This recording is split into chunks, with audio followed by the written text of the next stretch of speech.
guys, welcome back to our channel. And today's vlog guys, let's cook guys broccoli. Okay, pre-cooked broccoli with fried siomai, okay, and seafoods mix. So watch until end guys. They're very simple, but of course, as I've said, home cook is always the best. And as usual, I use butter to taste. Butter is very friendly guys, creamy, and of course delicious. Good for salted recipes, okay? And oyster sauce, 1 tablespoon. Watch until guys, and I will share you a very easy, simple, delicious recipe for broccoli.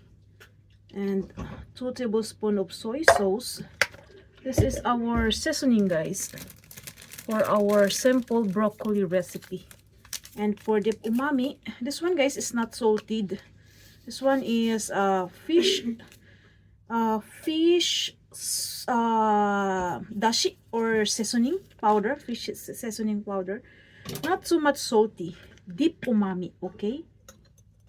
And rice wine, because we are using siomai and seafoods. We need this one. If you don't have it, that's okay. Okay, and let's mix our seasoning. Melt out the fish dashi or fish powder seasoning. So set aside the seasoning there, and let's start cooking guys, because the recipes that we the ingredients that we use here is already cooked. Okay, and I will use olive oil for garlic. Okay, a little bit more. Let's soak the garlic guys, fresh garlic. My daughters love garlic. Before, my son don't like garlic, but since I always cooking with garlic, he did not notice. He did not mind. Garlic is good for health guys. Not too much, okay? Enough amount only. And the garlic is already cooked. Let's follow the seafoods guys. This one is frozen seafoods mix. A shrimp, a squid, and a clam. 3 kinds of seafoods.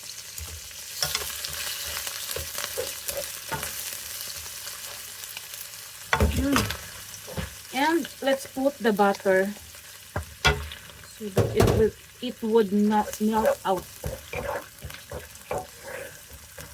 And let's add a little bit of black pepper and salt for aroma.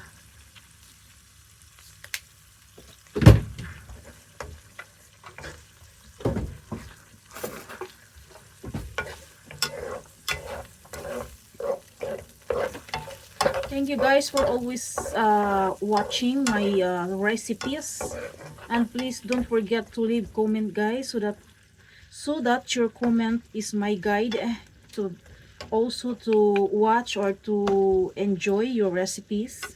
Okay, do not hesitate to leave comment. And on this part guys, let's put the seasoning that we mixed earlier. The soy sauce, oyster sauce, and the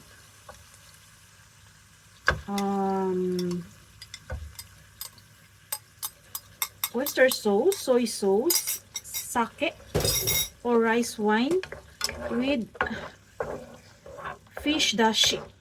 Dashi meaning to say seasoning. Okay, and let the seafoods would be cooked. And on this point guys, since the seafood is already cooked, let's put back the fried siomai. You can enjoy siomai with dip sauce, or you can also add to your recipe. And this time let's add the pre-cook, okay, better use pre-cook guys than fresh. Okay, when you are cooking broccoli, better use or put it into your recipes on pre-cook, so that the broccoli would not be damaged and we can preserve the color on it. If you put it with fresh, it's hard to cook.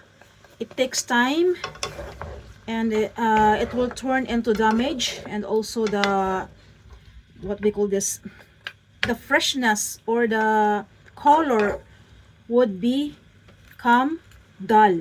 Okay, that's why I suggest, I'm not professional guys, this is only my own experience for how many times I cook broccoli and different recipes. I try fresh and I try pre-cook. Then pre-cook is the best. Okay, so that it not would take lots of time to mix it, and the other broccoli is not already cooked. Steam guys is the best. Okay, when you cook the broccoli, better to steam than to boiled. Then you could frozen it, so that anytime you would like to use, it's easy to cook. Not takes takes a lot of time. Okay, guys, so this one guys is ready to serve. Thanks for watching guys. I hope you enjoy my simple recipe of broccoli and siomai with seafoods. So until next recipe that I release on my channel only. Thank you so much guys. Bye, and thanks for watching. Please do subscribe.